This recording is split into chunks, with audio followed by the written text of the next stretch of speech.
entonces, si nadie necesita, decir eso, que hoy es el segundo día de la serie Universitatea, la segunda charla. El título de la charla es El imperialismo en América Latina, sobre Cuba y Venezuela, y tenemos aquí a Arantxa Tirado y Leiner Ortiz, que van a darnos ellos la charla un poco sobre el imperialismo de Trump, que estamos viendo que estos últimos meses vuelve a tener en el punto de mira a Latinoamérica, con los últimos ataques a Venezuela, incluida la acción contra Maduro, y bueno, hay un aumento también del bloqueo criminal a Cuba. Pero bueno, pues hablaremos un poco qué es lo que se esconde detrás de este bloqueo, cuáles son los verdaderos intereses del imperialismo yanqui, ¿no? Y qué condiciones existen hoy en día en esos países un poco para hacerle frente a esa ofensiva. Y bueno, voy a empezar un poco presentando a Leiner Ortiz. Él es cubano, tiene estudios de relaciones internacionales y actualmente está cursando el doctorado aquí en la EHU. Además, bueno, de su labor académica participa en la revista digital La Tiza, cuyo objetivo es crear una plataforma política para debatir la evolución del proyecto de la Revolución Cubana, su relación con las prácticas políticas actuales y sus horizontes. Y bueno, por otro lado tenemos a Arantxa Tirado, de Barcelona. Ella es politóloga, doctora en Relaciones Internacionales por la Universidad Autónoma de Barcelona, también es profesora y doctora también en estudios latinoamericanos por la Universidad Nacional Autónoma de México. Ha residido en México, Venezuela y Costa Rica, y también ha realizado pues estancias de investigación tanto en Cuba y en Canadá, y es autora de 2 libros y coautora con Ricardo Romero Laullonnega de otros 2 libros. Y bueno, de uno, vale. Y eso, actualmente es profesora asociada del Departamento de Ciencia Política y Derecho Público en la Universidad Autónoma de Barcelona, y también es colaboradora de diversos medios de comunicación. Así que bueno, sin más dilación, les voy a dar la palabra a ellos, y de antemano muchas gracias por venir y espero que os interese.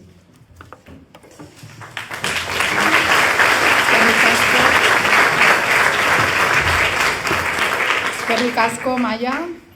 Kaixo, egunon, hasta aquí mi euskera, disculpas, tengo nombre vasco, pero es solo capricho de mi madre. Intenté estudiar euskera en mi adolescencia, me compré el libro El Bakarka y estaba comentando que me quedé en, yo creo, la primera lección porque se me hizo como muy complicado, pero creo que en algún momento de mi vida lo retomaré. En todo caso, disculpas por no poder hacer la charla en euskera. Y mis agradecimientos pues a todos vosotras, vosotros, vosotres por la invitación, por estar aquí, a la organización. Es muy emocionante como profesora primero ver un aula llena de alumnos. Esto es algo que hoy en día cuesta cuando se dan clases, pero bueno, bromas aparte, sobre todo es emocionante ver tanta gente joven pues interesada en debatir desde parámetros que tienen que ver con el socialismo, con los horizontes de posibilidad de trascender este sistema económico capitalista, y desde coordenadas del marxismo, que es un marco teórico que tiene plena vigencia, tanto teórica como política, y yo creo que es algo que compartimos todas las personas que estamos aquí en la mesa y también seguramente la mayoría de quienes estáis sentadas en el otro lado.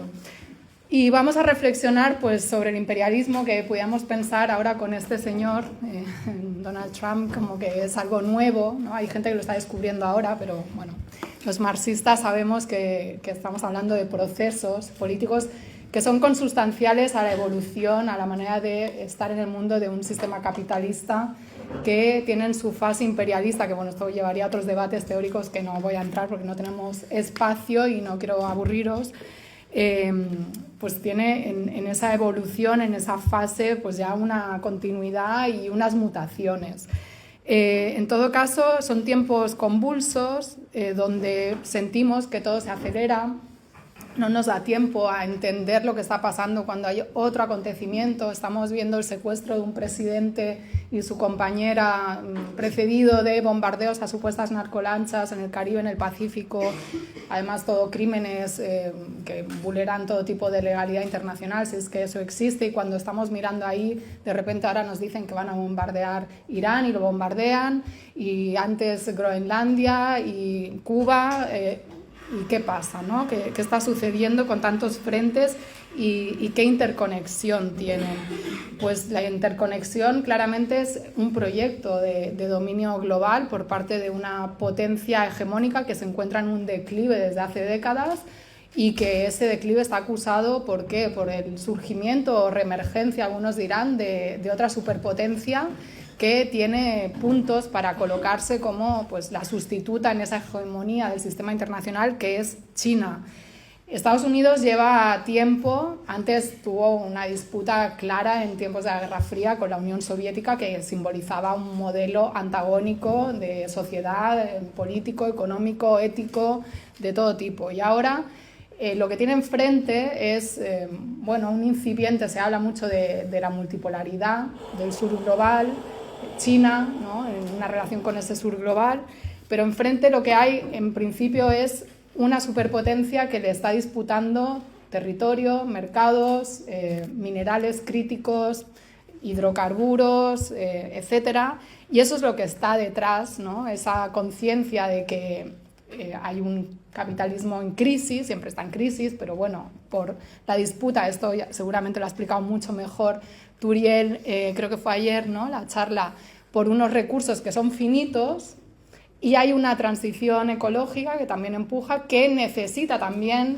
paradójicamente, de minerales críticos que tienen un impacto ecológico en su extracción, ¿no? y que plantean escenarios de una carrera por hacerse con esos recursos, en la que se ha metido Estados Unidos de una manera pues acelerada, porque también esto conecta pues con esa... Donald Trump no es al final quien va a poner fin al imperialismo, es expresión de ese declive, ¿no? O sea, de esa dificultad en el proyecto de acumulación capitalista al interno, de las contradicciones, de las desigualdades de la sociedad estadounidense, ¿no? De la deslocalización que hubo, el traslado de empresas, etcétera.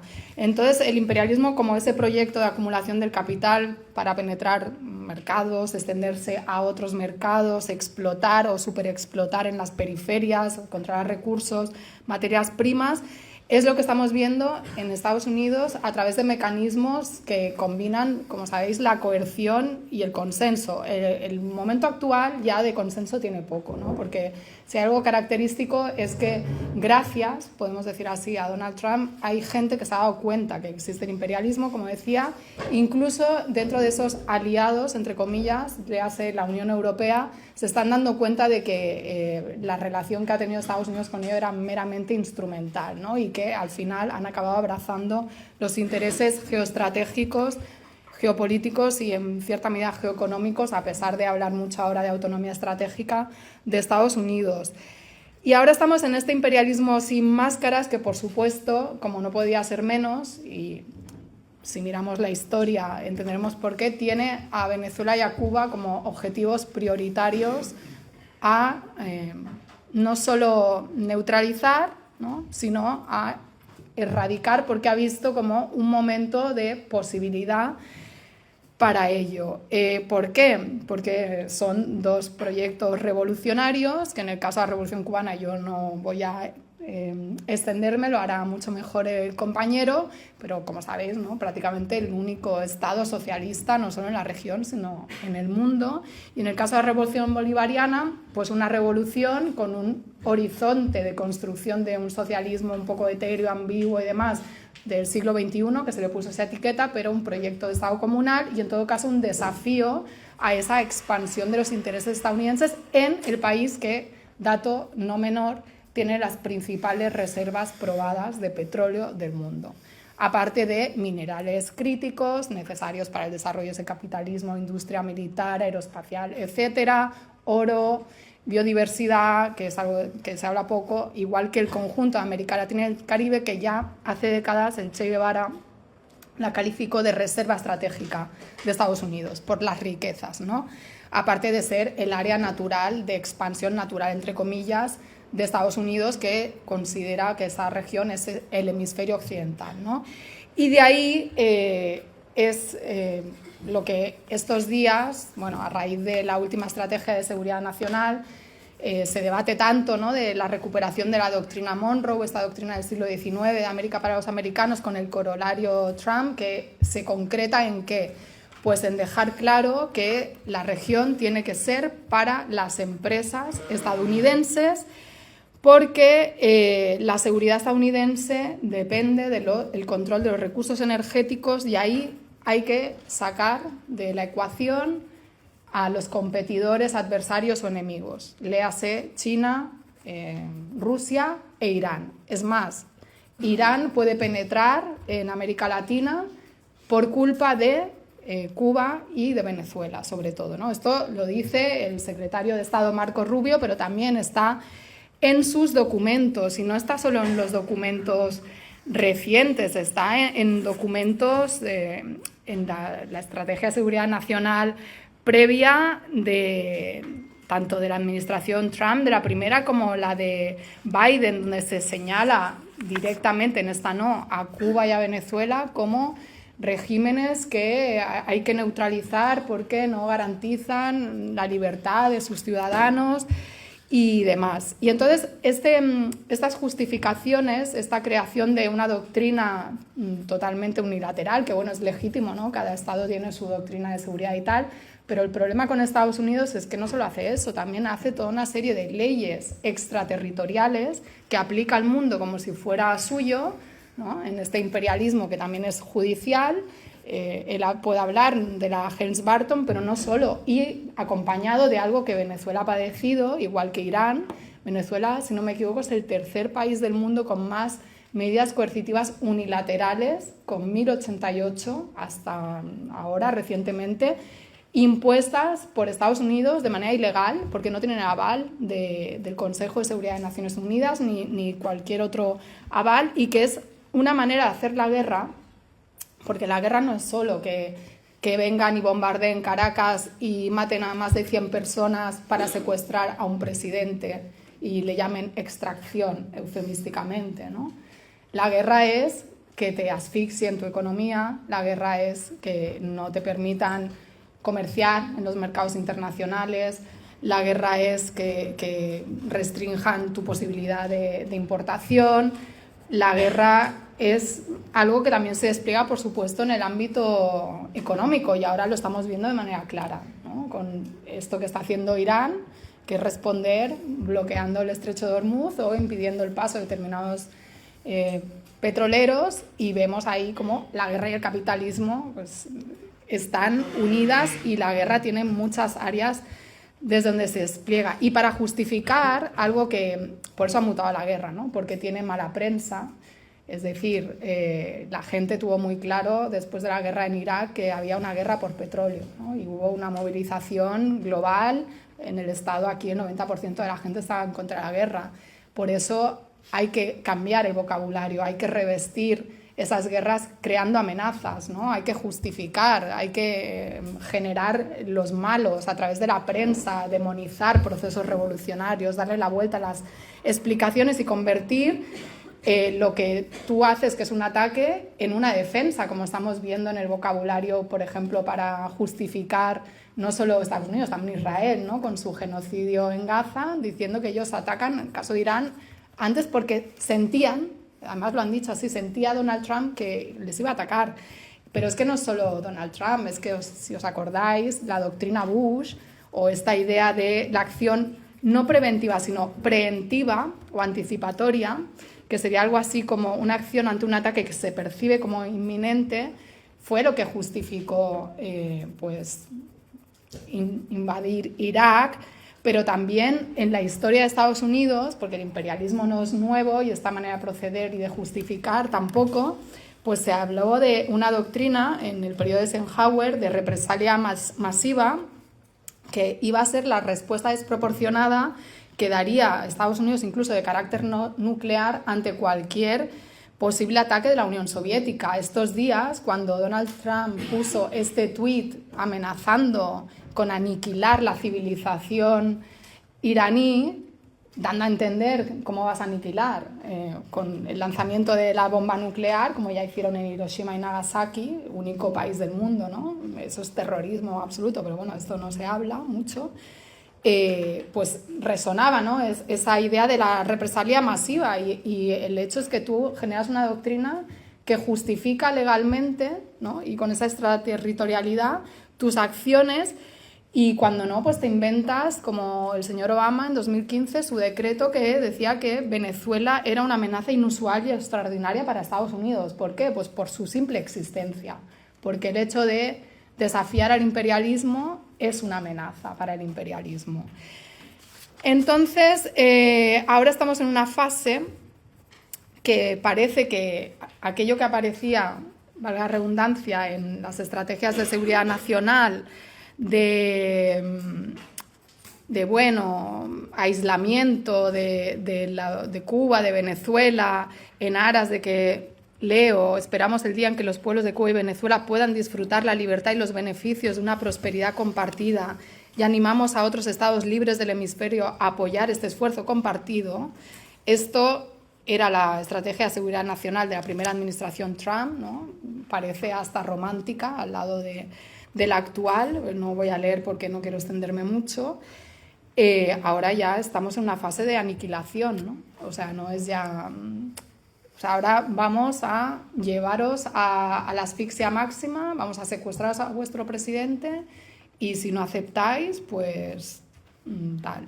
Pero esto no es nuevo, ¿no? Porque en el caso venezolano, y aún un poquito de tirar para atrás, la política de cambio de régimen inicia prácticamente cuando Hugo Chávez llega a la presidencia en el año 99. Hugo Chávez, un líder carismático, revolucionario, que surge de las luchas populares de los venezolanos durante décadas, de muchas maneras, insurgentes, de otro tipo, estudiantiles, que finalmente logra hacerse con el gobierno. El poder es otro tema, pero desde el gobierno trata, ¿no?, de transformar el régimen existente, inicia un nuevo momento, esa Quinta República, y a partir del año 2004 ya habla de la construcción del socialismo.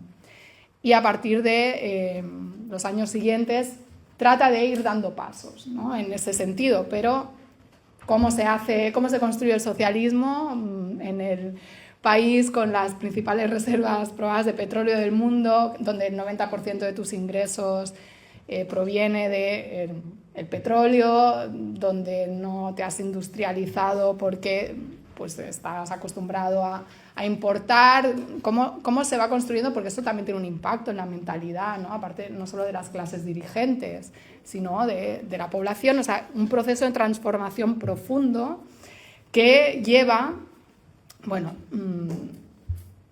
paros petroleros, primero golpe de Estado en el 2002, luego intentos de magnicidio del presidente Maduro, otro intento de golpe de Estado, la instauración de un gobierno paralelo decretado vía Twitter por Donald Trump. No sé si os acordáis, ya alguien se acuerda del señor Juan Guaidó, ¿no?, por el cual, en esta lógica unilateral de Estados Unidos, se robó no solo la embajada de Venezuela en Washington, se la entregaron a unos señores que nadie había votado, argumentando que Maduro no había ganado las elecciones. O sea, la lógica argumental es maravillosa.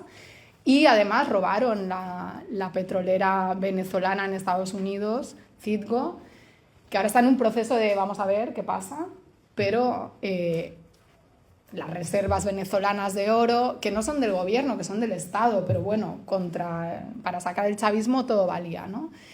Y todo esto, además, con, insisto, argumentaciones y complejidades, aparte de, en paralelo, un proceso de bloqueo y asfixia y de aislamiento de Venezuela de los mercados internacionales y de sanciones enfocadas a partir de determinado momento en afectar a esa industria petrolera como manera de tocar el telón de Aquiles del Estado, es decir, que bajaran los ingresos, debilitar todas las políticas sociales desplegadas por el Estado venezolano con el dinero del petróleo y afectar, por supuesto, pues a la población para provocar una implosión, ¿no? Para provocar un descontento.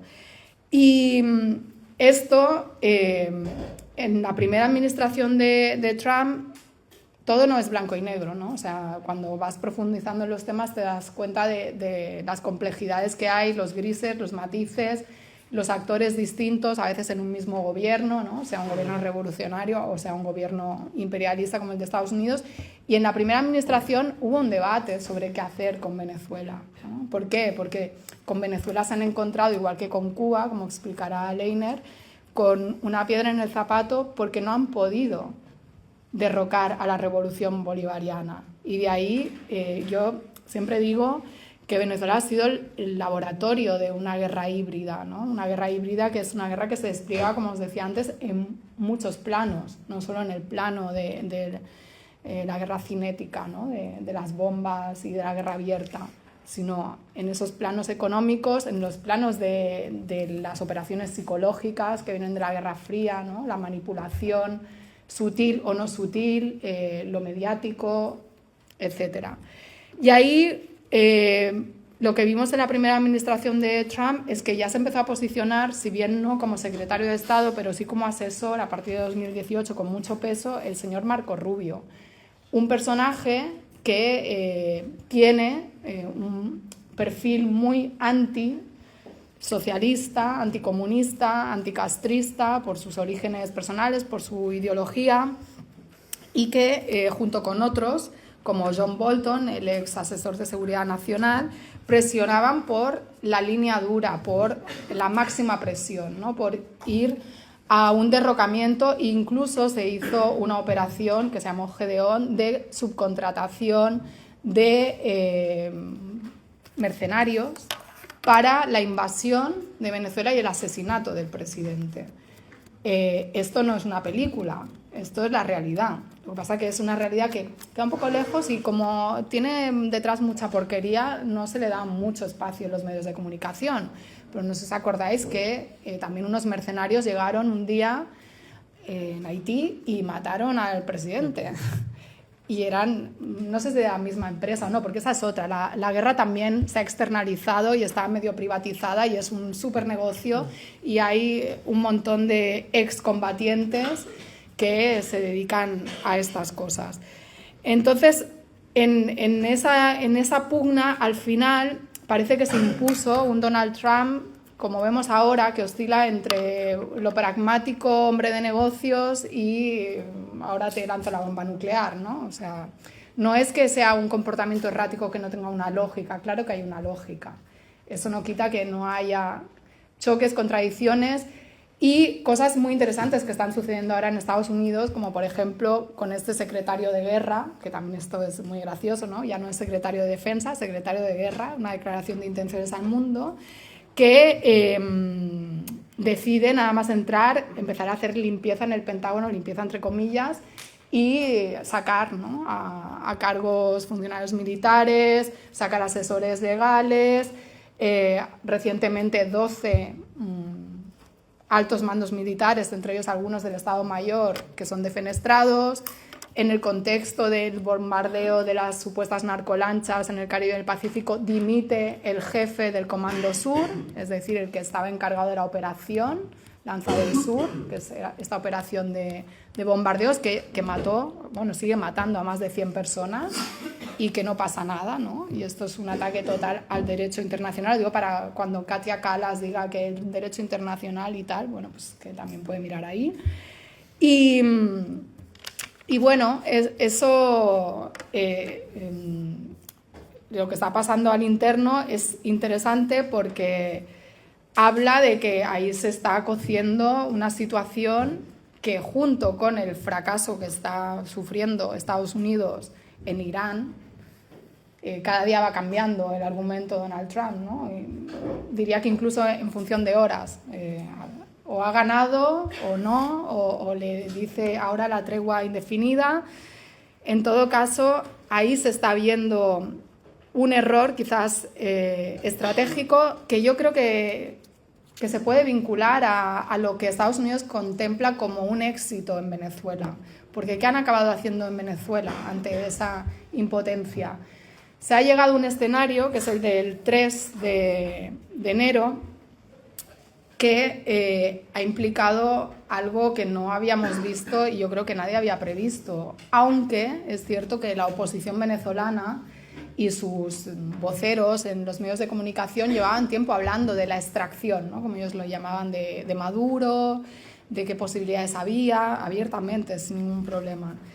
Y lo que yo creo que nadie esperaba es que después de eso, de esa operación, se diera una situación donde se iba a mantener a la vicepresidenta del gobierno chavista, Adelcy Rodríguez, como presidenta encargada, y se iba a estar en una situación donde no iba a volver, no sé, María Corina Machado, después de que le hubieran dado el Nobel, ¿no?, a recuperar y a demostrar que ellos tienen el apoyo, todo esto que dicen, ¿no?, que les han votado el 70% de los venezolanos y las venezolanas. Y esto va de la mano de unos movimientos que se están viendo en Venezuela, que no se entienden muy bien, ¿no?, porque yo creo que no hay mucha información, quizás porque no se puede dar más información, pero también aquí hay un juego de una guerra, ¿no?, donde cada actor posiciona su relato. Estados Unidos posiciona el relato de que pues, ellos están haciendo un proceso que tiene 3 fases para Venezuela. La segunda es estabilización, la última transición y la primera ahora no me acuerdo, pero transición llevaría unas elecciones, estabilización es lo que está haciendo el gobierno actual con cambios legislativos como la ley de hidrocarburos, la ley de minas, que plantean pues una transformación de ciertos principios legales y políticos que se establecieron bajo mandato de Hugo Chávez y Nicolás Maduro. ¿Por qué? Porque no abren la posibilidad de la inversión extranjera como si eso no hubiera existido en Venezuela. En Venezuela, por supuesto, ¿no? Venezuela es un país capitalista, no es un país socialista, esto para empezar. O sea, podemos decir, sí, el socialismo tal como propaganda, pero no, hay relaciones económicas, sociales, capitalistas e intentos de construir un mundo alternativo, un Estado comunal, pero esto opera más en, bueno, también otro debate, ¿no?, que se podría tener en una autonomía de autogestión que no trastoca, digamos, las relaciones de producción macro ni cambia el hecho constatable de la dependencia de Venezuela de los mercados internacionales, ¿no?, y que cuando lo han bloqueado en esa entrada a los mercados internacionales, pues ha sufrido lo que ha sufrido. Y ahora esto también va de la mano de, bueno, como decía, apertura a que puedan entrar empresas en condiciones más ventajosas, poder resolver posibles pleitos que se tengan a través de mecanismos como el CIADI, que es un mecanismo del cual, por ejemplo, Ecuador se salió hace unos años, cuando gobernaba Correa, porque se interpreta que es una instancia del Banco Mundial que era favorable a los intereses de las empresas en contra de los intereses de los países soberanos del sur global que querían explotar sus recursos y que veían que les ponían demandas las multinacionales para reclamar que habían nacionalizado no sé qué, ¿no? Y entonces Ecuador decidió salirse y Venezuela, pues ahí no sé si llegó a salirse o no, pero vamos, estaba peleado. Y esto también en el contexto de que el Fondo Monetario Internacional, el Banco Mundial, han decidido volver a negociar con Venezuela, es decir, integrar a Venezuela como un país normal, entre comillas, ¿no?, porque sigue siendo un país sancionado, a pesar de las licencias que el Departamento del Tesoro está sacando para permitir que sus empresas, las empresas estadounidenses, puedan negociar con Venezuela y que fluya lo que quiere Trump, ¿no?, que es el dinero del petróleo y además controlándolo ellos, y diciendo algo que conecta con su estrategia de seguridad nacional, que es, muy bien, Venezuela negociaba, tenía explotación conjunta, PDVSA, con empresas iraníes, chinas, rusas, etc. No, esta gente se tiene que ir.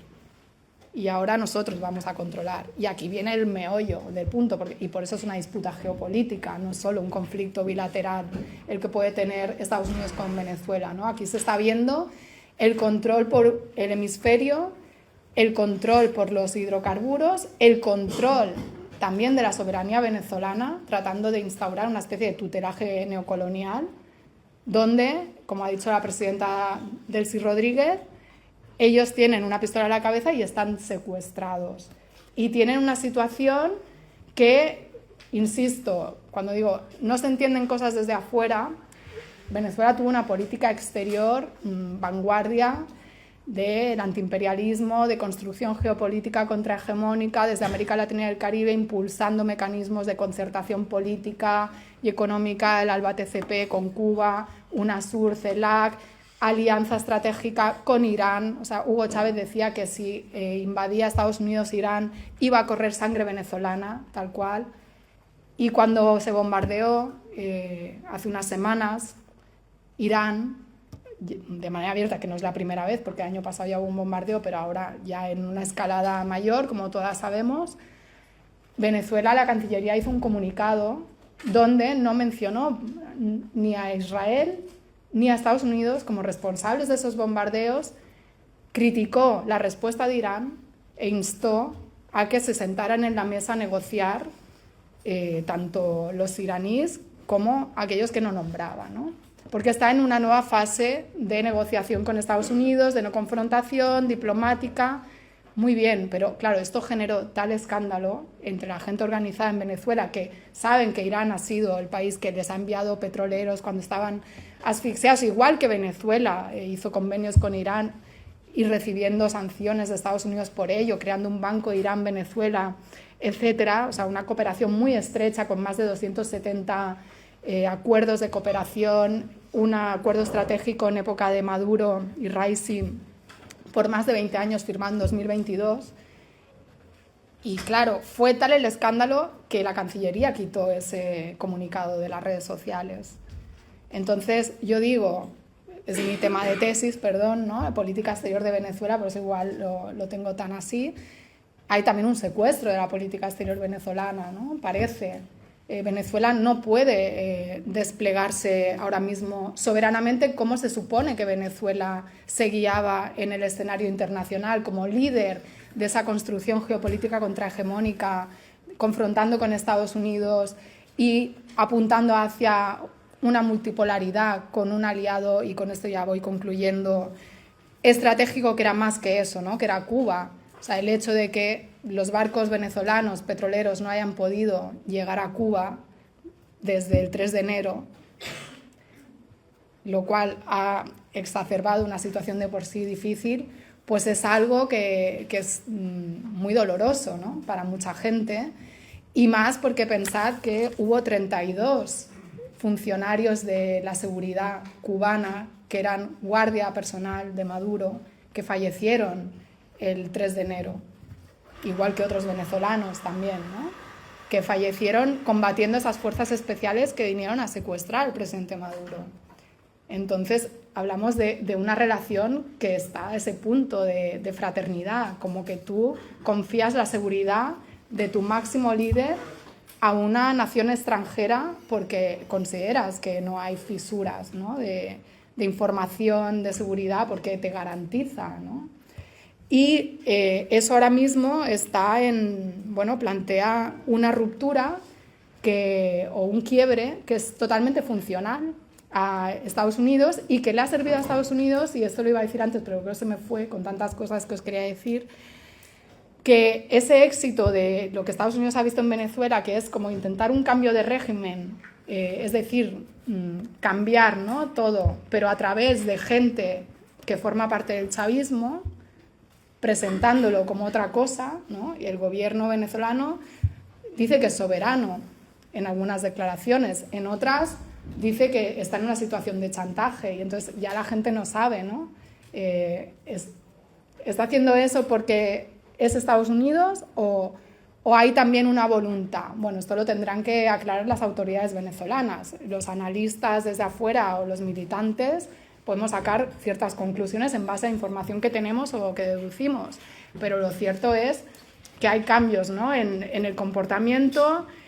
Hay una situación distinta que ha obligado a tomar decisiones, algunas se entienden, otras a lo mejor no se entienden, pero esto tiene un impacto y tiene tal impacto como que Donald Trump va vendiendo por el mundo que quiere replicar la fórmula venezolana en Cuba, en Irán, es decir, encontrar como parte también de esta guerra psicológica, ¿no? De debilitar al otro y también de humillar y debilitar al chavismo, de decir, aquí esta gente los controlamos nosotros y ahora en Irán vamos a encontrar a una Delcy Rodríguez, ¿no? Como ellos dicen despectivamente, o en Cuba también, ¿no? Y van sacando noticias diciendo que negocian con el nieto de Raúl Castro y tratando también de generar ahí como esas divisiones, como tratan de generar, por supuesto, al interno del chavismo y porque también hay un sector del chavismo que no entiende lo que está pasando en Venezuela. Entonces, bueno, pues tenemos un escenario complicado para las fuerzas revolucionarias, para las fuerzas que quieren construir el socialismo, porque el mensaje que está mandando Donald Trump es de aparente fortaleza, pero ojo, no.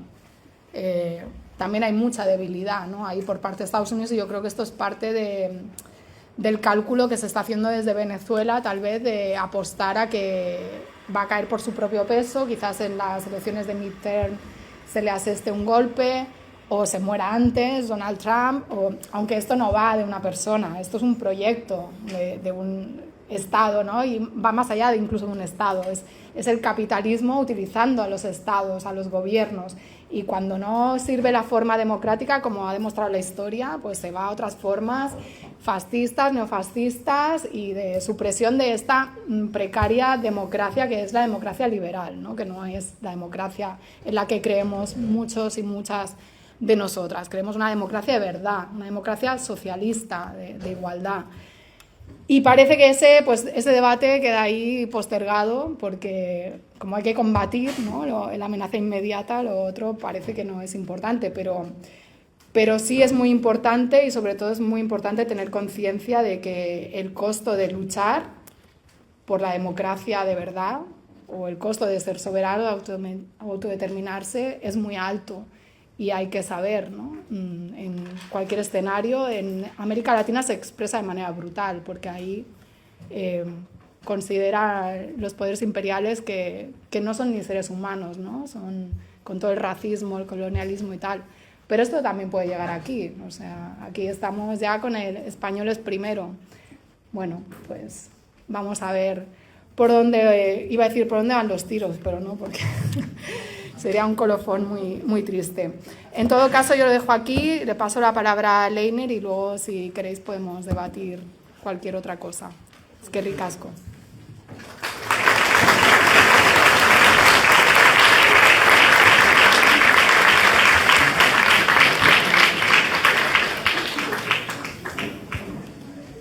Kaixo, egunon, Leiner naiz eta kubatik nator, sentitzen dut, baina oraindik ez daukat maila nahiko hitzaldia euskaraz egiteko.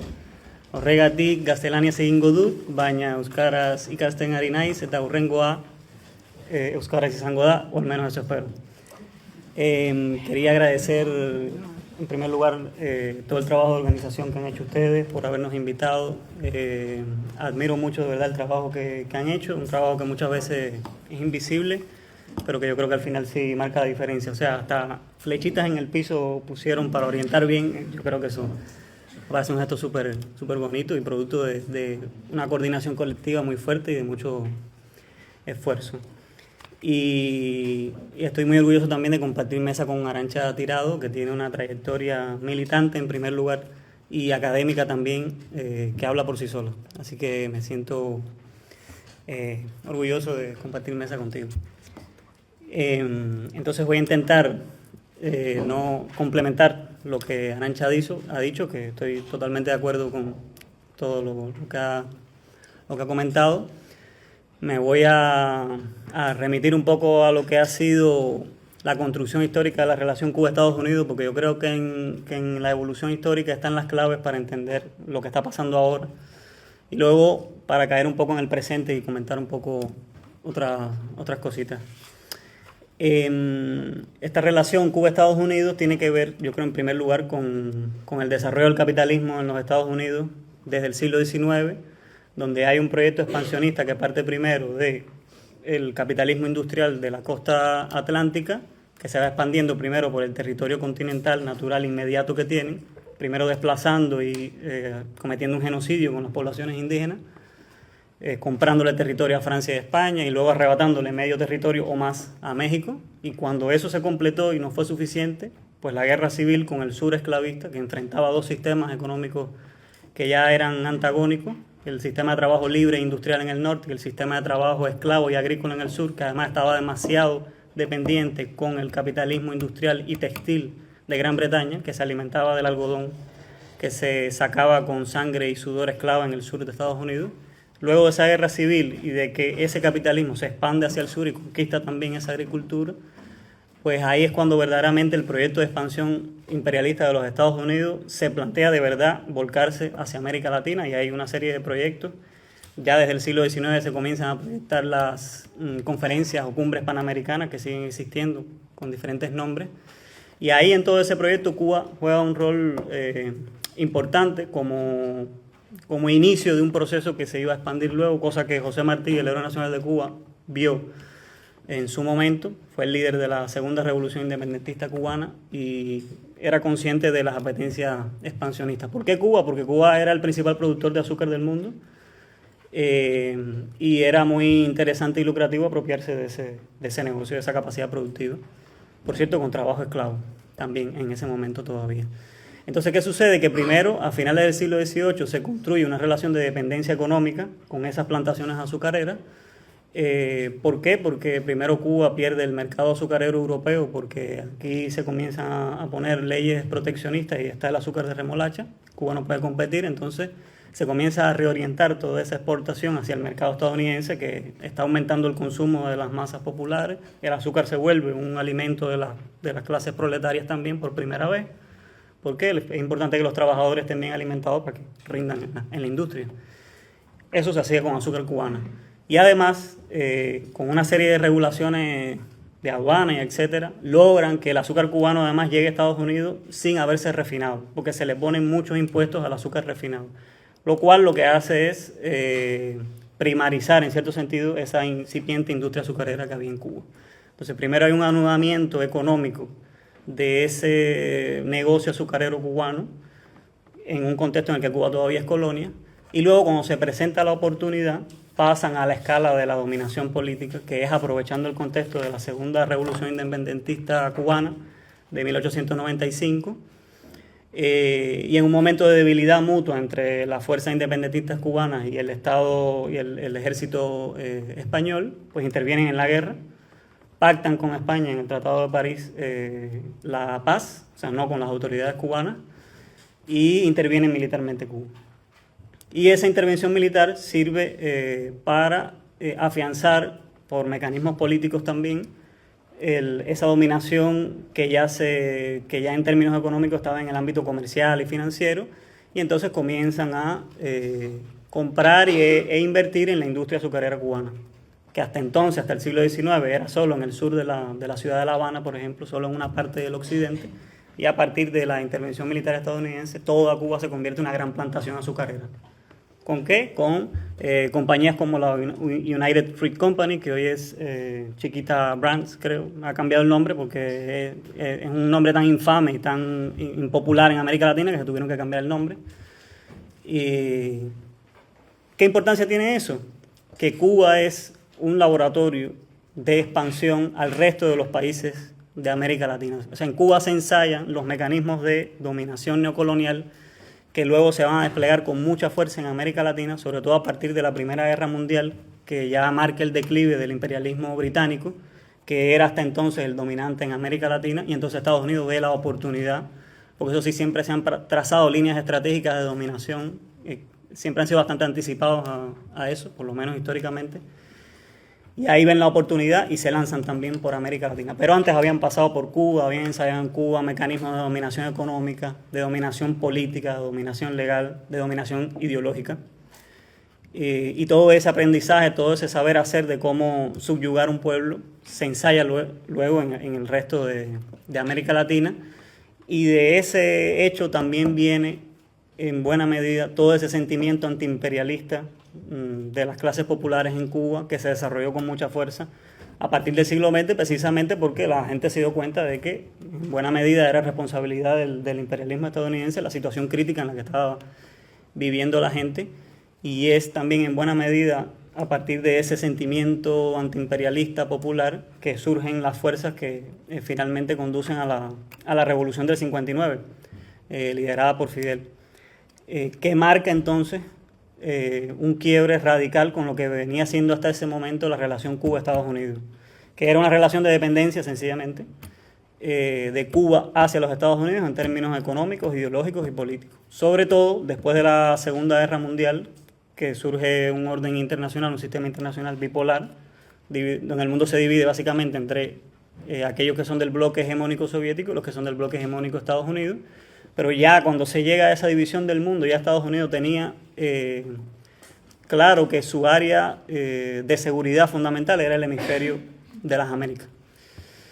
Lo que pasa es que la Revolución Cubana quiebra ese curso histórico y todas las estrategias, porque no es una revolución planificada, sino que surge sencillamente, es un proceso auténtico, le sorprende a todo el mundo, y entonces cambia profundamente esa relación, en primer lugar porque la Revolución Cubana, una de las primeras cosas que hace es expropiar una serie de propiedades estadounidenses en Cuba, lo cual de inmediato genera el rechazo de las autoridades estadounidenses, pero además entran otros dos factores que son muy importantes a la hora de ver cómo ha evolucionado la relación Cuba-Estados Unidos.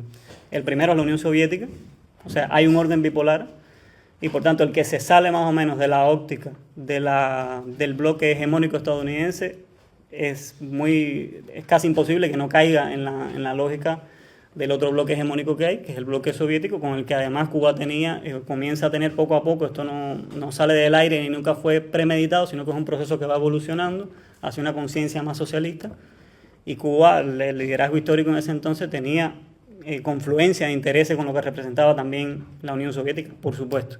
Entonces ese es un elemento. Y otro elemento muy importante que media y sigue mediando la relación Cuba-Estados Unidos es el tema Miami. ¿Qué es el tema Miami?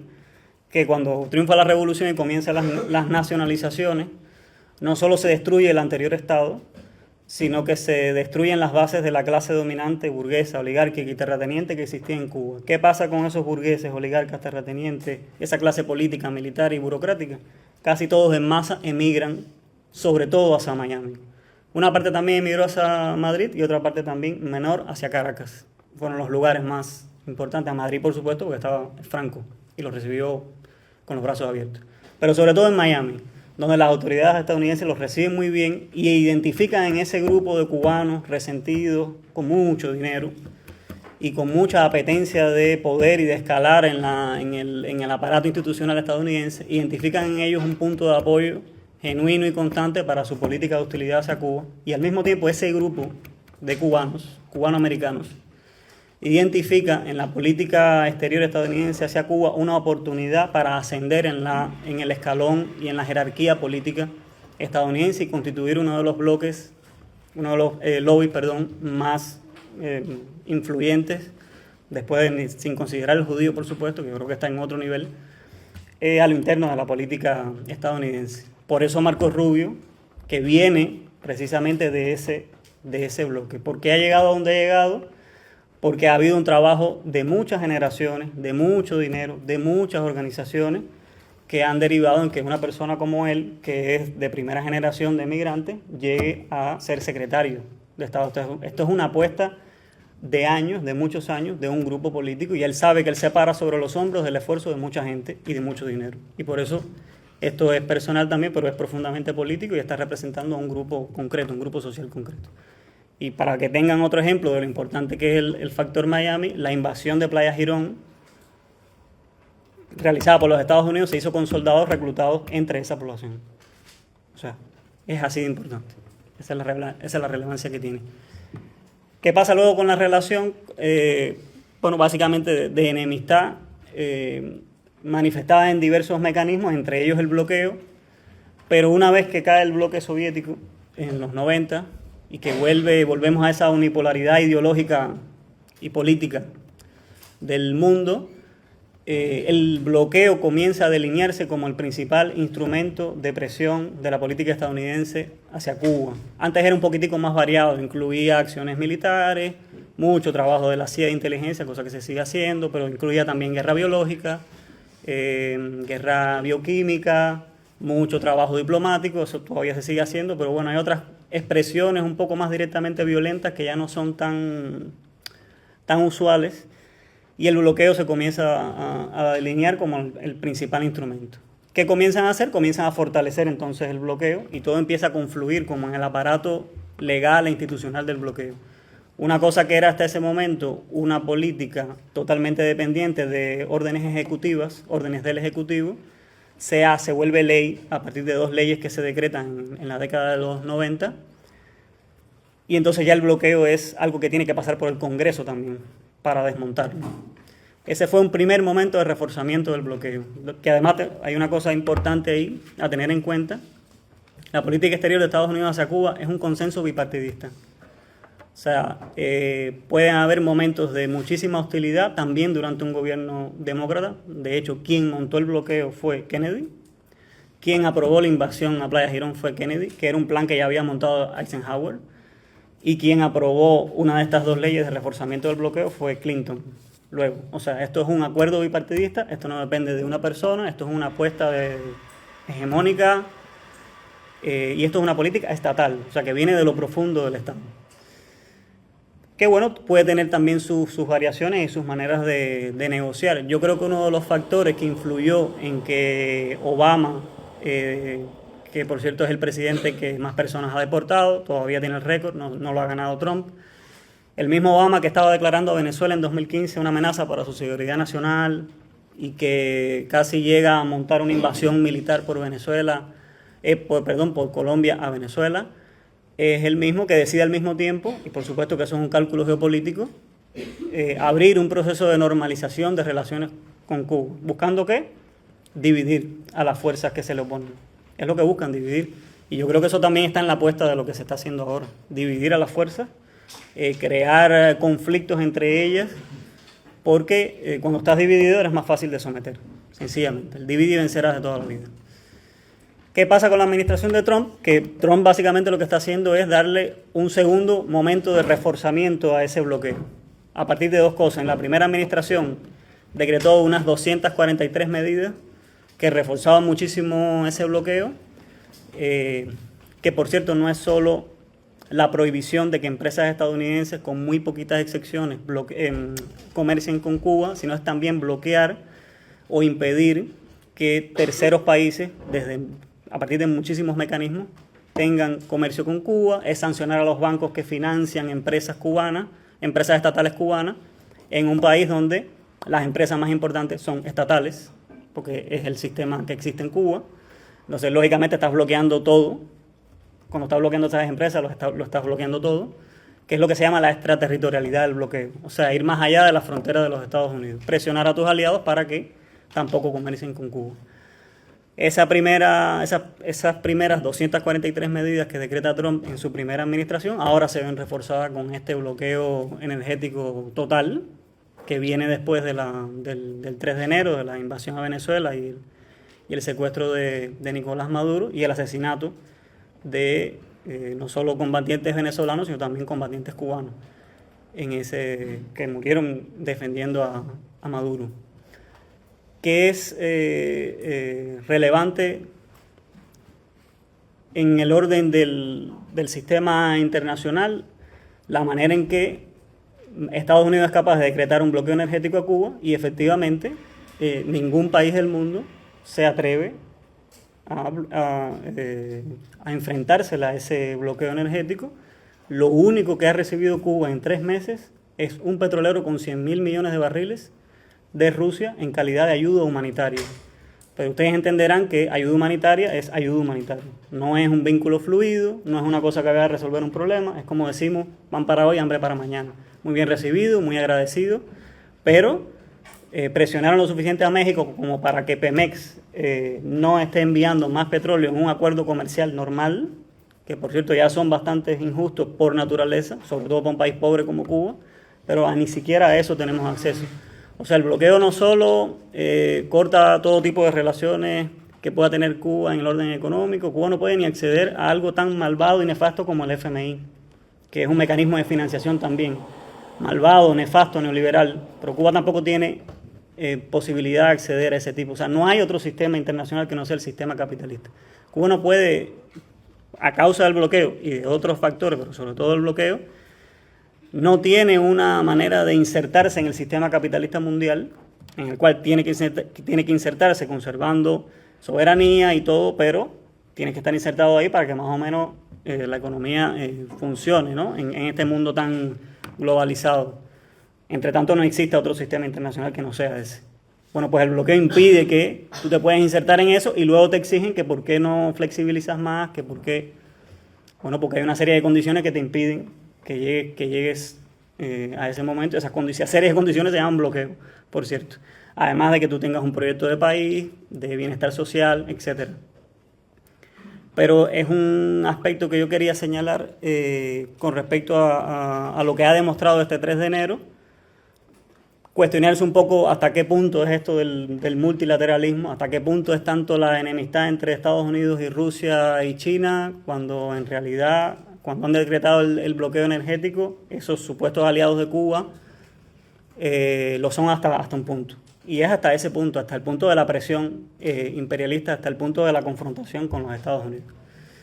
Hay un elemento que yo quería señalar además con respecto a cómo se está viviendo este bloqueo energético a lo interno de Cuba. Desde los años 90, Cuba está atravesando un proceso de cambio bastante profundo para lo que era el sistema social, político y económico que existía hasta entonces, que era muy al estilo soviético, por decirlo en general, pero siempre tuvo muchas características propias nacionales cubanas. A partir de los años 90, lo que ha ocurrido, por sintetizarlo muchísimo, un proceso paralelo de repliegue estatal, el Estado se ha replegado poco a poco en su capacidad de protección social, de provisión de alimentos, de medicamentos, de servicios sociales esenciales, en su capacidad de producción en las empresas, en todos los sentidos, y en la medida en que se ha replegado, han resurgido en Cuba distintas relaciones de mercado, entre ellas también relaciones capitalistas. Eso viene sucediendo de los 90, es una tendencia que no se ha detenido, que no creo que se vaya a detener por el momento, y por tanto, como se imaginarán, 30 años después, ya ese nivel de repliegue del Estado ha avanzado bastante, sobre todo con la crisis del 2020, con el COVID, y esa expansión de las relaciones mercantiles y capitalistas también ha avanzado bastante. No creo que pueda decirse que Cuba es un país capitalista, ni mucho menos, pero evidentemente hay fuerzas capitalistas, hay tendencias capitalistas a lo interno que ya están consolidadas, que son bastante fuertes. Hay muchísima gente que toda la vida, toda la supervivencia diaria se dirime de cara al mercado y de cara a empresas capitalistas. Yo creo que eso es un elemento a tener en cuenta para ver cómo está el entramado social cubano con respecto a todo este nivel de presión y el significado directo que tiene en la vida diaria, que es dificultarte mucho la supervivencia diaria y la reproducción de tu vida, porque al mismo tiempo que ha habido ese repliegue estatal y esa expansión de relaciones mercantiles y capitalistas, también ha existido algo que no había antes, que es un nivel de mayor separación entre lo que es la política estatal, lo que es la política burocrática, los procesos políticos y la vida de la sociedad, la vida de la gente. Algo que era bastante más difícil en un sistema anterior donde todo estaba mucho más unificado, la gente participaba muchísimo más en la política. O sea, hay procesos también de despolitización, de desmovilización, de burocratización de los procesos políticos, de la forma de participación política también de la gente, y eso nos coloca, si eso se combina con la situación del bloqueo, nos coloca en lo que probablemente sea el momento de mayor debilidad desde el triunfo de la revolución para el proyecto socialista de liberación nacional que se quiso construir, que se intentó construir y que yo creo que buena parte de la gente sigue intentando construir en cierto sentido, ya de muy modificado, en Cuba. Y yo creo que eso es importante tenerlo en cuenta para no mitificar, para no pensar que Cuba está en un plano de absoluta resistencia. Hay sectores populares muy amplios que tienen una posición totalmente antigubernamental, antiestatal, anticomunista incluso, y también antipatriótica, aunque el patriotismo es muy fuerte en Cuba. Y eso nos coloca en una situación muy vulnerable, de mayor debilidad ante la agresividad imperialista. Y a pesar de que todo está muy malo, siguen existiendo reservas, no solo en términos de poder estatal y de capacidad militar, porque es un país que se viene preparando hace casi 70 años para una invasión estadounidense, o sea, no es una invasión rusa, no, es para la invasión estadounidense, o sea, hay un conocimiento acumulado en una situación de pobreza, de falta de recursos, de todo, pero hay una preparación para ese escenario también, hay reservas patrióticas muy fuertes en la gente que no está politizada, no está movilizada, no milita, pero tiene una posición cultural y subjetiva que es incompatible con una invasión estadounidense. Y eso se debe a una historia de lucha. O sea, eso se debe a que ya te han invadido, te ocuparon militarmente 3 veces, abortaron como 2 revoluciones que hiciste, o sea, mataron gente en atentados terroristas. Eso tiene que ver con eso, aunque la gente a veces no lo reconoce así, pero la cultura se conforma así políticamente. La cultura es profundamente política. Y hay mucho de eso en la subjetividad popular cubana, entonces yo creo que es a esa reserva a lo que hay que apelar, es allí donde yacen las esperanzas de relanzar en un mejor momento, que definitivamente no es ese proyecto socialista de liberación nacional, que es lo que ha distinguido aquí a Cuba durante tantos años, y que es un proyecto que no puede construirse, es imposible de construir solo nacionalmente, tiene que articularse con una solidaridad internacional, que no es solo solidaridad civil, que es muy importante, la de la sociedad civil, la de los movimientos y las organizaciones, también hay que escalar a la escala de los estados, de las relaciones interestatales, de las relaciones en organismos internacionales. Hay que tener una estrategia muy flexible, que apunte a distintos frentes, y en eso Cuba también tiene un acumulado de una diplomacia revolucionaria en el ámbito estatal, pero también de una diplomacia partidista, de colaboración con organizaciones subversivas, armadas, etcétera, todas esas cosas que ustedes se imaginarán. A ese tipo de internacional. Sin ese tipo de internacionalismo no se puede tampoco construir ese proyecto de liberación nacional, y ese internacionalismo ahora mismo está en un punto muy deprimido, por decirlo bonito. Hay que relanzarlo también. El relanzamiento a nivel nacional tiene que ser, de estos proyectos de liberación, tiene que ser un relanzamiento a nivel internacional. Por tanto, donde quiera que avance la agenda de la izquierda y de la revolución, es un avance para los que estamos un poco más lejos en otras condiciones, pero se debilita el imperialismo y el capitalismo también, aunque, bien, lo que está pasando en Burkina Faso, bien, también ayuda a Cuba. Y bueno, pues eso es todo.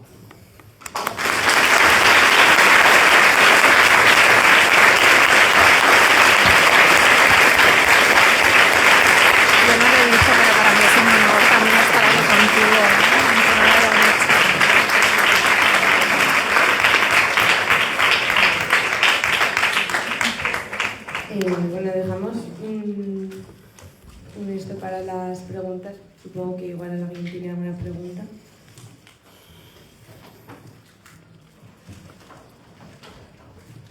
Comentarios.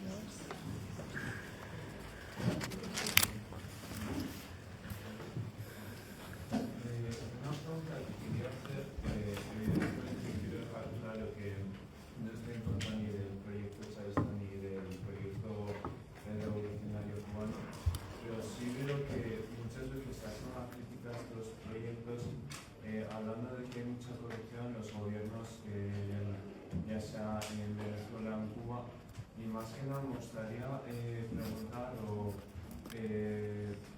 para saber qué se podría hacer desde Cuba más que nada, o desde Venezuela, para acabar un poco con esa corrupción, esas ideas que hay, y evidentemente que la solución no sea que no venga desde fuera, sino que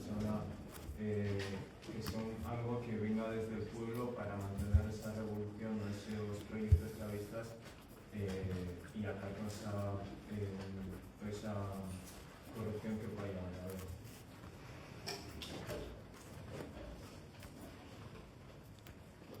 Que hagan primero todas hagan y- todos, ¿no? Ok. Vale. Bueno, más relacionado con lo que ha comentado Arantxa. Tú has mencionado mucho, has mencionado la guerra híbrida, también has mencionado Irak en cuanto al tema de la guerra por el petróleo. Entonces, yo quería preguntar a ver por qué el cambio de estrategia de Estados Unidos en estos últimos 20 años y con esta agresión a Venezuela, que no ha sido como Irak, que ha sido una invasión terrestre, sino casi una especie de ataque quirúrgico, por llamarlo de alguna forma. Entonces, yo quería preguntar por qué el cambio de esta estrategia puede ser más efectivo en la relación riesgo-recompensa o a qué se debe, sin más claro.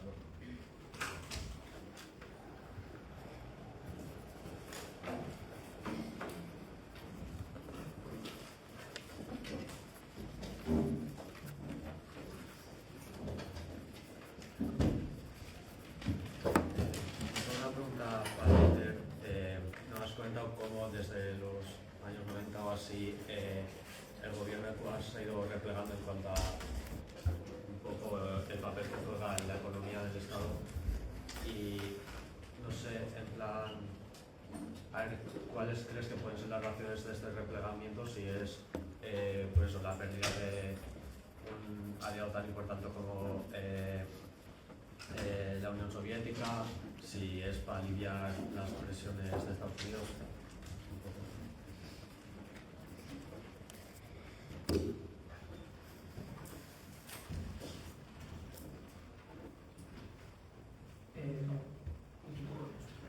Es más una pregunta sobre, has dicho que el gobierno venezolano no es el Estado venezolano, que hay estructuras diferentes, que el gobierno no es exactamente como el Estado en Venezuela. Yo, como del país venezolano no conozco casi nada, quería aquí preguntarte dónde residen esas diferencias y en un Estado tan grande, con tantos recursos y tal, cómo se hace esa gestión también de cara a cómo luego se vende de cara para afuera que el gobierno es la causa de esta pobreza en un país tan rico. ¿Cómo crees que será el futuro de Cuba y si crees que debería de seguir con el gobierno socialista, pero deja de ser una dictadura, es decir, que el pueblo elija que sea el socialismo o no?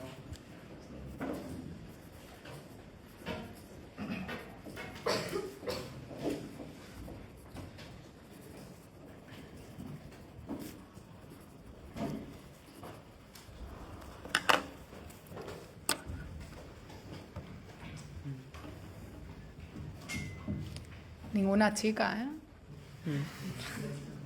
Yo tengo una pregunta, pero no sé bien cómo formularla. Has mencionado que Cuba es muy patriota.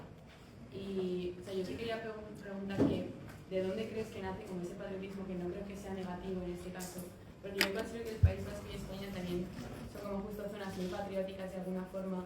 Y no desde un lugar en plan de que no queremos como una sociedad castista, o que no queremos mezclarnos. O sea, no hablo de ese patriotismo, sino genuinamente como un amor a tu patria y lo mejor para tu gente, una patria que sea del pueblo y sea soberana. Y si crees que se está perdiendo esa especie de como patriotismo que también hace que quieras un mejor sitio para la gente, para la zona en la que estás, por influencias externas o porque ha calado menos en Cuba igual la cultura yanqui, o crees que también es parte de la agenda política y la propaganda imperialista esta especie como de desvinculación con tu región, o en plan de dónde nace ese patriotismo y la lectura que haces de eso.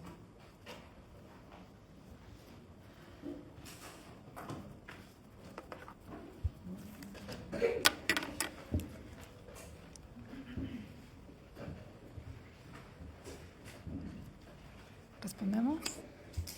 ¿Alguien más? Por allá. Yo quería preguntar, creo que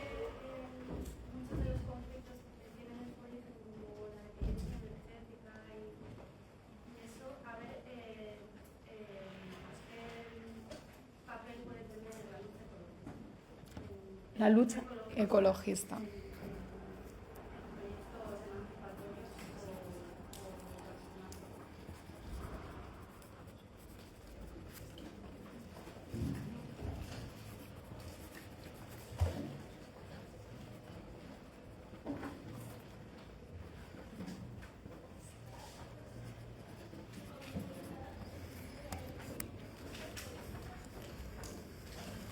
mí sí que me interesa, cuando habéis hablado de la multilateralidad internacional que se está conformando, pues un poco que comentéis hasta qué punto creéis esta multilateralidad es real, porque sí que vemos que, pues, como ha dicho, que cuando hay un bloqueo verdadero hace falta alianzas políticas y más socialismo, que no hay un verdadero, no hay esas alianzas estratégicas, sino en términos más, me refiero que en términos de bloques económicos no hay ningún tipo de alianza estratégica mucho mayor que intentos de ayuda humanitaria, etc. Entonces, sí que hasta qué punto creéis que, por ejemplo, Rusia, China, esta multipolaridad que se suele hablar, si es políticamente, no sé, como efectivo y verdadero hablar de riguroso hablar de esa multilateralidad, pues si verdaderamente hay un único bloque que, aunque Estados Unidos como país esté en decline, el bloque sigue estando de pie sólido.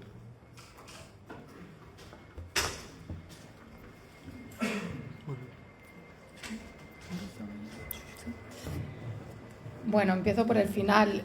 Multilateralidad no es lo mismo que multipolaridad.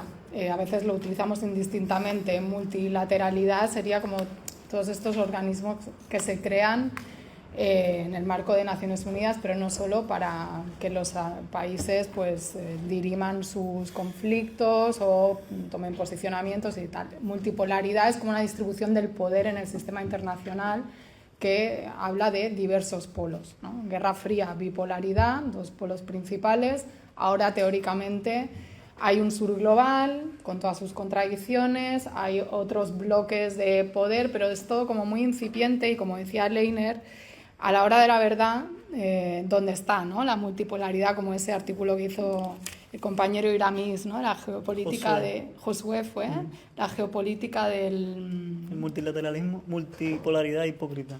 No, yo me refería a otro, pero bueno, va en la misma línea de la geopolítica del aislamiento o algo así, sobre denunciando la situación en Cuba. Bueno, los compañeros cubanos esto lo tienen ahí bien claro.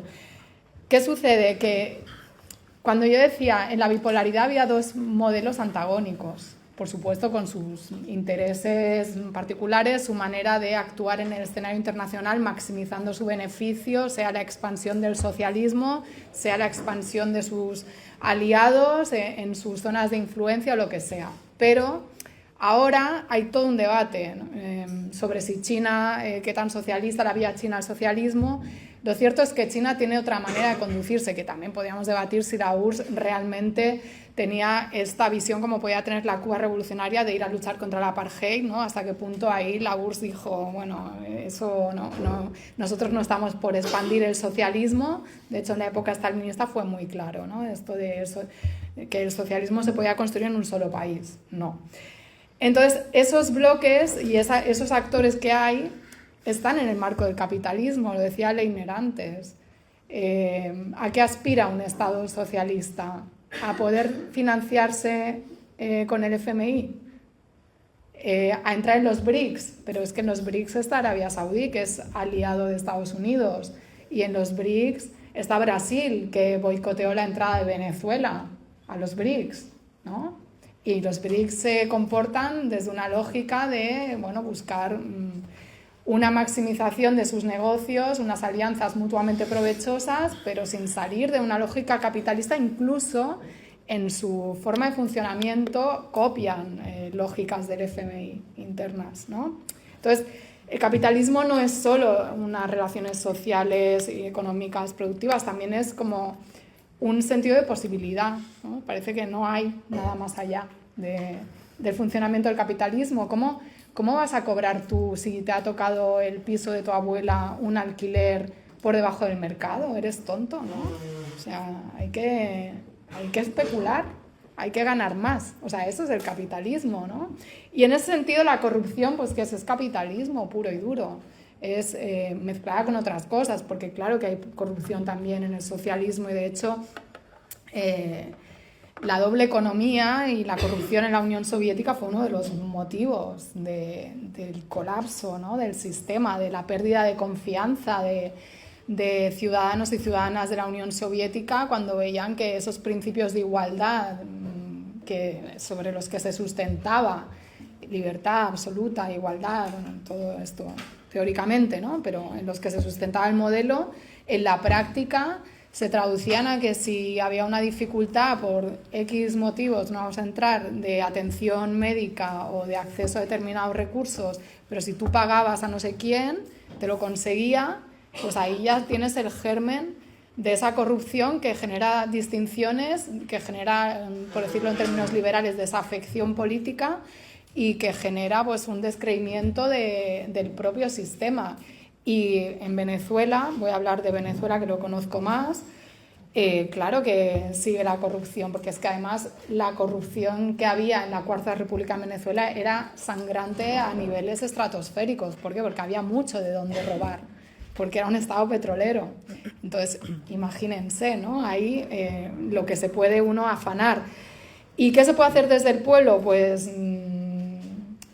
ser profundamente anticapitalista, pero no solo anticapitalista, sino ser socialista y pensar en colectivo y no pensar en una lógica individual, que es difícil porque somos personas socializadas en unos valores totalmente individualistas, de lucro, de aprovecharse de situaciones, pero no hace falta ver la política, situaciones cotidianas donde pues, tú estás mejor o los tuyos estén mejor. Cuando tú empiezas a pensar así, ¿no? Que es lo antagónico a la militancia, a la organización, al socialismo, etc.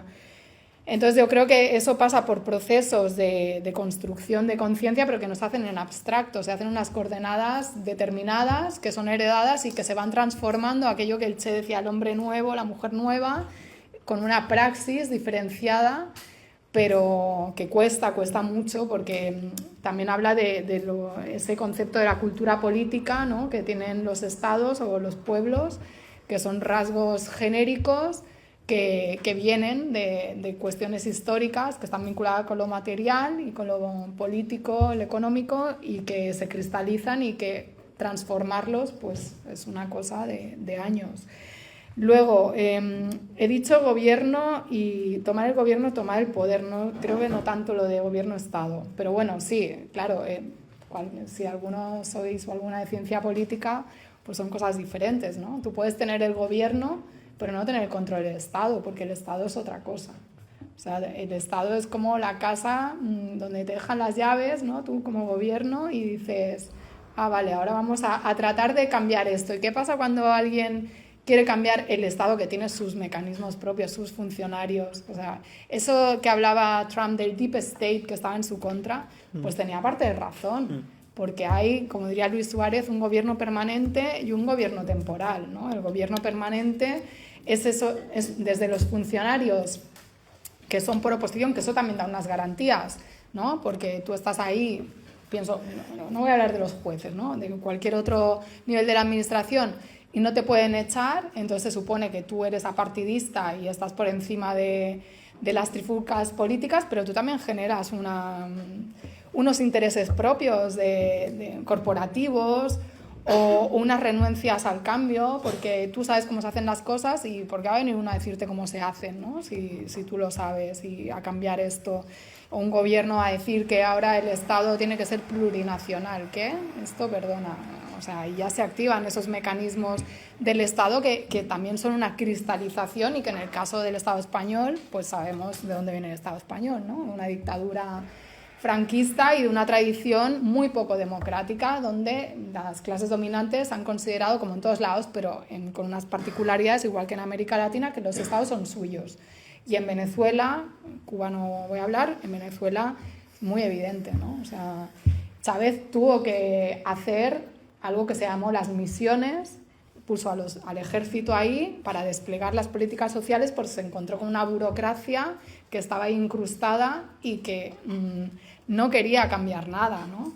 Y tuvo ese proceso de transformación del Estado, y luego además se le ocurre hacer un Estado comunal, que es, yo creo que es uno de los grandes experimentos no suficientemente valorados de la política mundial, y que también tiene reticencias dentro a lo mejor de tu propio gobierno, porque eso es una delegación de poder, eso es cambiar la lógica, ¿no? O sea, eso es, como dirían los zapatistas, el mandar obedeciendo hasta cierto punto, ¿no? Sin mitificar, que hay una corresponsabilidad del poder que quita poder a esa persona burócrata o esa persona que ha llegado al gobierno y que tiene su nicho de decisión y que a lo mejor tiene que compartirlo, ¿no? Y porque es más democrático, porque las decisiones no se van a tomar en el ministerio, se van a tomar en una comuna. Entonces, hay una complejidad que siempre está, que es histórica, que se han planteado en todos los procesos revolucionarios desde la Comuna de París, y podríamos ir más allá, de qué relación estableces también tú con el Estado existente. O sea, tú puedes entrar al Estado y desmontarlo o no, o establecer alianzas, o bueno, también es un poco la táctica si apuestas por entrar a las instituciones o no, etcétera.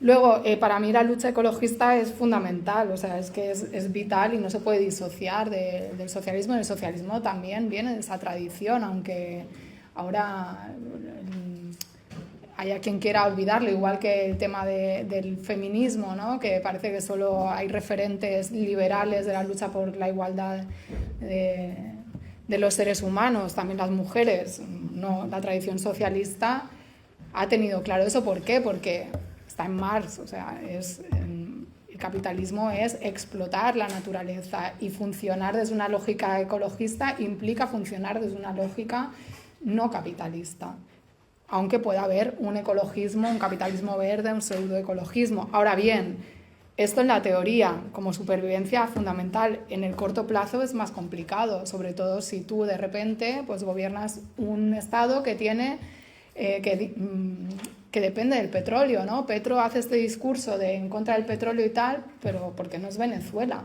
Porque, ¿qué decía el comandante Chávez? Sí, muy bien, el decrecimiento y tal, pero es que nosotros, o sea, ¿qué vas a hacer? ¿Te vas a suicidar tú?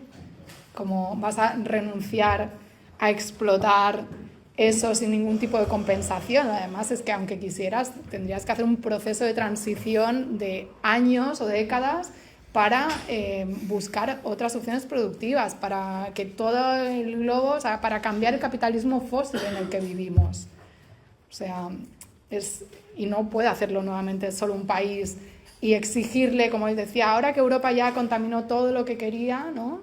Ahora vienen a decirnos a los latinoamericanos que nosotros tenemos que dejar de explotar nuestros recursos. Un poco García Linera, también cuando era vicepresidente de Bolivia, planteaba eso, ¿no? De decir, bueno, pues, aparte de cabalgar contradicciones, es muy fácil decir, ahora ustedes no exploten esto, pero es que hay personas, no sé, me acuerdo del conflicto del Tibnis, que necesitan esa carretera para ir, y que quieren tener su celular también, y que, ¿no? O sea, los procesos de transformación se hacen con seres humanos reales, no con el hombre nuevo, la mujer nueva de la teoría, sino seres humanos que tenemos nuestras miserias, nuestras contradicciones, necesidades, etcétera. Y luego, por último, el cambio de estrategia. Bueno, yo creo que es importante entender que Estados Unidos no tiene una sola estrategia. O sea, puede aplicar muchas cosas a la vez y va adaptándose en función, o sea, táctica, ¿no? Del contexto. A veces se puede equivocar, a veces no. Y que aplique, por ejemplo, el lawfare, ¿no? Que es una vía para el cambio de régimen que deja menos rastro de sangre y que se ha utilizado en América Latina para dar golpes de Estado de facto.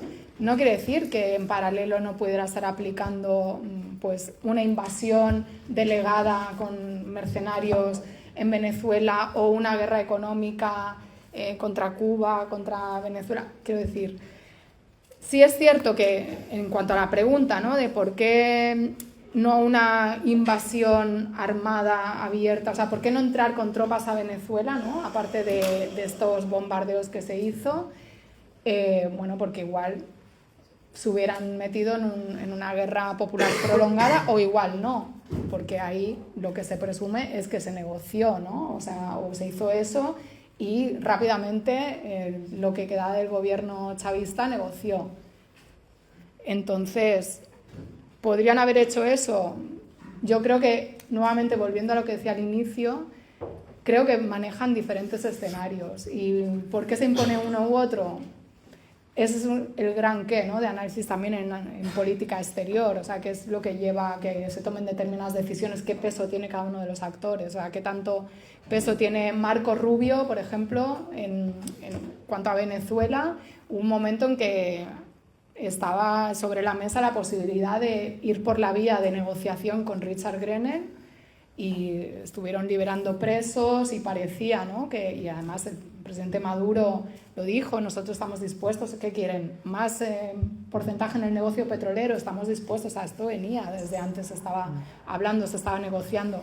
¿Y por qué en determinado momento Estados Unidos hace la lectura de que no le interesa eso con Maduro, saca Maduro y hace, pues a mí se me escapa, ¿no? Quizás en un futuro tendremos más elementos, pero en todo caso todo cambia tan rápido. Yo podría decir no, porque Estados Unidos ya tiene mala imagen el hecho de guerras abiertas, da igual, o sea, el escenario en Irán el año pasado era uno y permitía llegar a unas conclusiones, decir no, en realidad ellos no van a entrar en una guerra abierta, hacen estos golpes quirúrgicos, marcan, y Donald Trump le da el caramelito a Marco Rubio, que también tiene a Irán en el punto de mira, y ya está. Pero ahora estamos en un escenario completamente diferente, donde no sabemos si la escalada va a suponer llevar tropas sobre el terreno, que los analistas militares, geoestrategas y demás dicen que es un suicidio. Ya estamos viendo lo que implica en esta guerra asimétrica para Estados Unidos por el impacto en lo económico también a escala global, pero nada es descartable, o sea, no sé, yo creo que hay una estrategia, pero también hay una parte quizás de improvisación o de errores, hay un debate, ¿por qué Estados Unidos ahora entró a Irán? ¿Afecta lo de Venezuela? ¿Es porque le ha presionado Israel, porque se adelantó Israel? Bueno, también tiene sus planes, ¿no? Pero ¿por qué ahora no se calculó lo otro? No sé. En todo caso, me parece que no hay que, como conclusión, pensar que el imperialismo apuesta todo solo a una carta.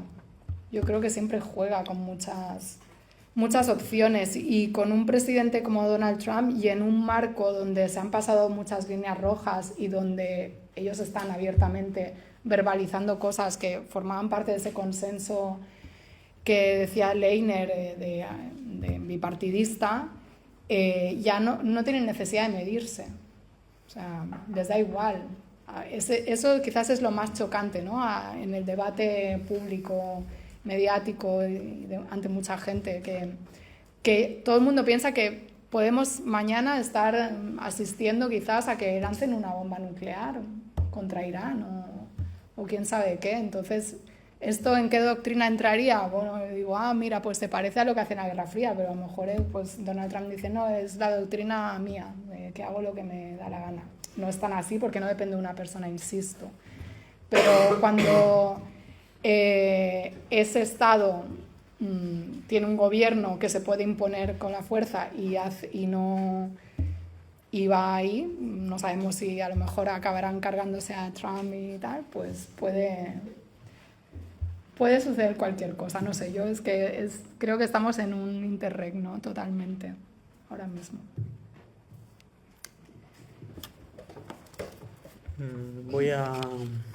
Voy a responder un poco por arriba para no llevarme mucho tiempo. Perdón, no, tranquilo. A ver, primero lo de la dictadura. El gobierno cubano no es una dictadura, esto tiene razones, o sea, el sistema político cubano, que no habría tiempo de explicar ahora, se formó históricamente, o sea, no es una cosa que surgió ayer. antes de que llegara la revolución, fue una dictadura de la oligarquía, de la propia oligarquía cubana, la que descartó la posibilidad de construir una democracia liberal en Cuba, porque fue la dictadura de Batista la que desmontó un sistema liberal que existía y funcionaba, más o menos.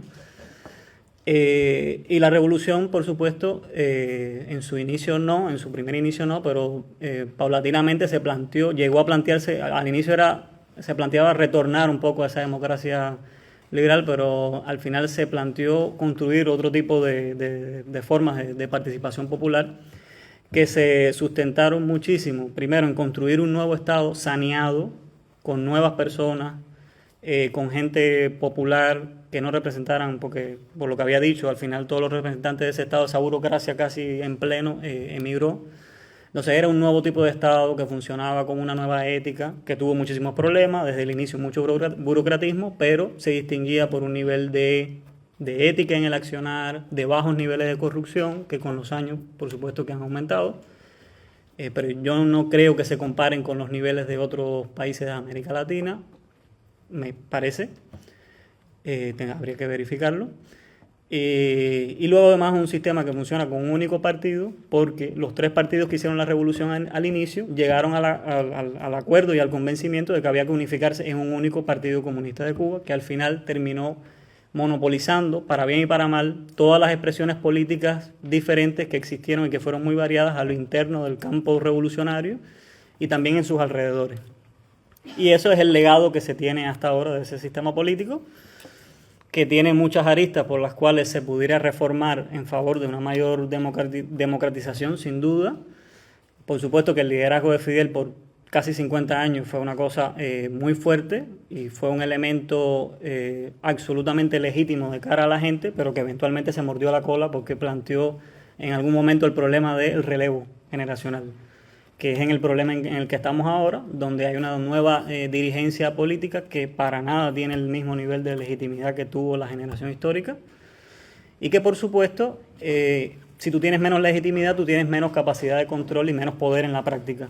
Y de hecho, no es poca la gente en Cuba, tanto desde posiciones revolucionarias como desde posiciones anticomunistas y conservadoras, que se quejan en realidad de que el Estado es muy mano débil ahora, de que el Estado ahora no controla, de que estas cosas con Fidel no pasaban. Y estoy hablando de gente desde una posición anticomunista, O sea, antes había control, ahora no lo hay.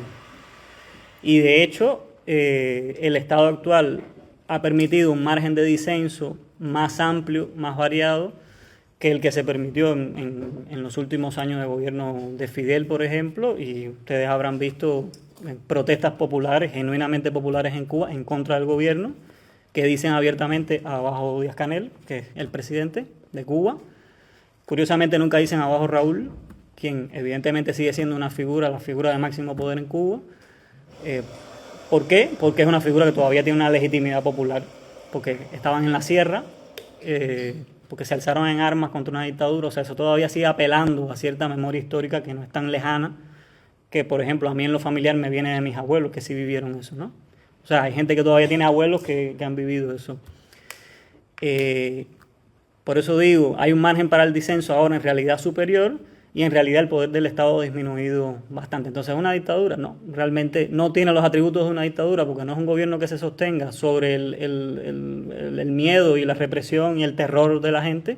Y también existe un sistema político sustentado en un mecanismo de elecciones también diferente del liberal, pero que, o sea, hay elecciones cada 5 años. Tiene su mecanismo, tiene su funcionamiento, hay sus políticas de movilidad de cuadros a lo interno del Estado, pero bueno, son cosas que es muy difícil explicar en pocos minutos. Ya sé que llevamos bastante tiempo, pero como me interesa, si quieres me lo dices luego en persona, pero a ver si el tema de las elecciones en Cuba, que lo acabas de nombrar, que hay elecciones y tal, me encanta todo, Cuba muchísimo, Venezuela, estudio sociología, estoy como súper implicada con el sufrimiento, las desigualdades y todo eso. Entonces, después si quieres me dices ahora lo del sistema electoral de Cuba, que no lo sé, lo desconozco y no quiero conocerlo. Básicamente son elecciones a nivel de circunscripción territoriales y a nivel de organizaciones sociales. Primero se elige a nivel de los municipios, luego se elige a nivel de las provincias, las asambleas, quiero decir, las asambleas populares, del poder popular a nivel de municipios, que eligen al gobierno municipal esas asambleas, luego se elige al gobierno provincial y luego se elige la Asamblea Nacional, y es la Asamblea Nacional la que elige al presidente de la República y al Consejo de Ministros. Pero como ves es una elección delegada.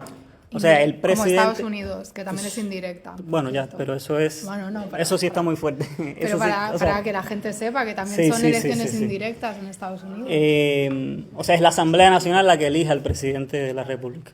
Por supuesto, hay muchísimas maneras en que ese sistema de elecciones se pudiera democratizar muchísimo más. No creo que la mayoría de la gente esté del todo conforme con cómo funciona, pero sí hay un sistema de elecciones que funciona cada 5 años. El tema de la corrupción, bueno, lo que decía, al inicio era un Estado que se distinguía por un saneamiento, un funcionamiento público mucho mejor, eso se ha ido deteriorando con el deterioro de la cultura y del consenso revolucionario, y yo coincido también que la mejor manera de controlar ese tipo de procesos es dar más posibilidad de control popular, porque la burocracia controlando a la propia burocracia me parece que no es el camino apropiado. El Estado se ha replegado en Cuba a partir de los 90 porque el Estado era muy pequeñito antes de que triunfe la revolución, se vuelve masivo durante el proceso revolucionario porque se estatiza casi todo. La reproducción de tu vida iba durante muchas generaciones en las escuelas, en los trabajos y en las instituciones estatales. Eso ya no se pudo sostener en términos monetarios cuando se derrumba la Unión Soviética por falta de financiamiento. Y también el Estado se repliega y al mismo tiempo concede un grupo de demandas populares, como por ejemplo repartir más tierras para campesinos, dar algunos negocios, pequeños negocios que estaban controlados por el Estado a cooperativas o a economías familiares, por ejemplo, zapaterías, peluquerías, que realmente quizás, o pequeños comercios de venta de alimentos que no había sentido para que eso fuera del Estado y que perfectamente pueden ser gestionados por pequeños negocios. O sea, al mismo tiempo que se ha replegado, también ha concedido esos espacios a esas otras formas de gestión y también al capital privado y al capital internacional con empresas mixtas. Lo de la lucha ecologista y una transición a un patrón energético renovable, eso es algo que se está planteando en Cuba muy claramente en las estrategias de desarrollo nacional desde 2011.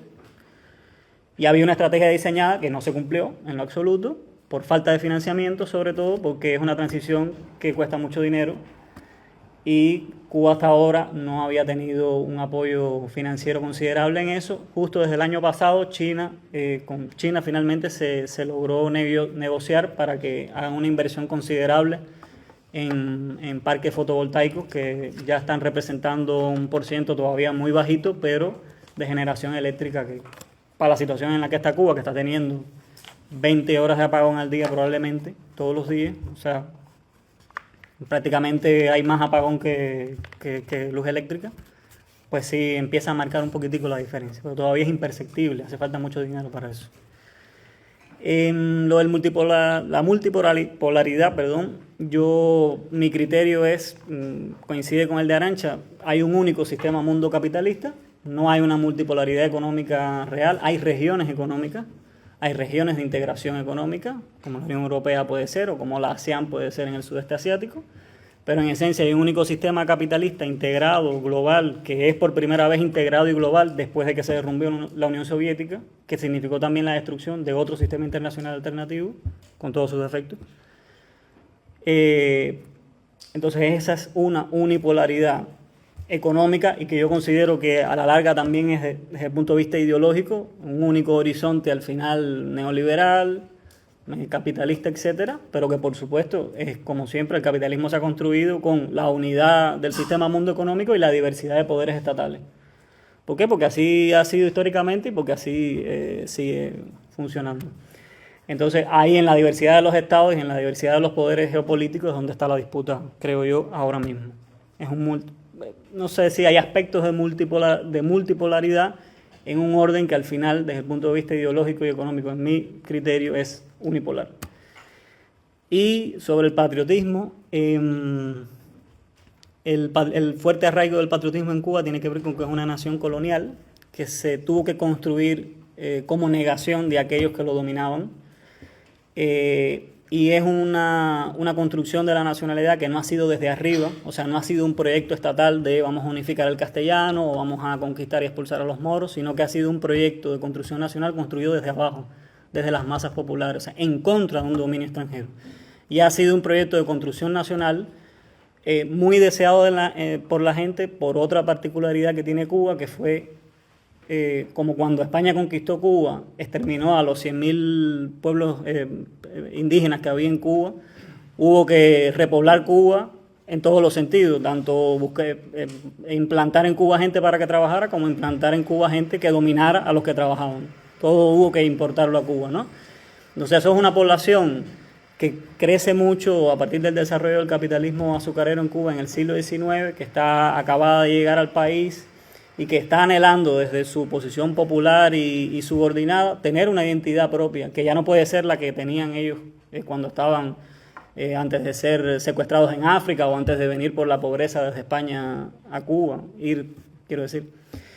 Entonces hay un deseo popular también por construir una nacionalidad nueva, la nacionalidad cubana, que nos dé identidad a todos, a esta diversidad que somos, que todavía tenemos vestigios de los idiomas que hablábamos cuando niños o nuestra familia, que no son los mismos que este castellano que hemos aprendido acá. O sea, eso tiene que ver con por qué es tan fuerte ese patriotismo, y yo creo que el otro elemento es que Cuba creo que es de los pocos países en el mundo que ha tenido en menos de 100 años 4 revoluciones sociales. Yo creo que el único que ha tenido eso también ha sido China, y cuando tú en menos de 100 años haces 4 revoluciones, la última, bueno, ya triunfó, ¿no? Triunfó plenamente. Pero eso te está hablando de una sociedad civil muy dinámica, muy fuerte, con mucha capacidad de accionar, con mucha capacidad de proyectarse políticamente, y que encontró durante muchísimos años su punto de unificación cultural en torno al patriotismo. Por eso el patriotismo antecede al proyecto de revolución socialista, y por eso hoy la cultura o la ideología o la legitimidad del socialismo ha retrocedido muchísimo más que la del patriotismo, por ejemplo, que se mantiene muchísimo más fuerte. Y bueno, espero con eso haber un poco respondido.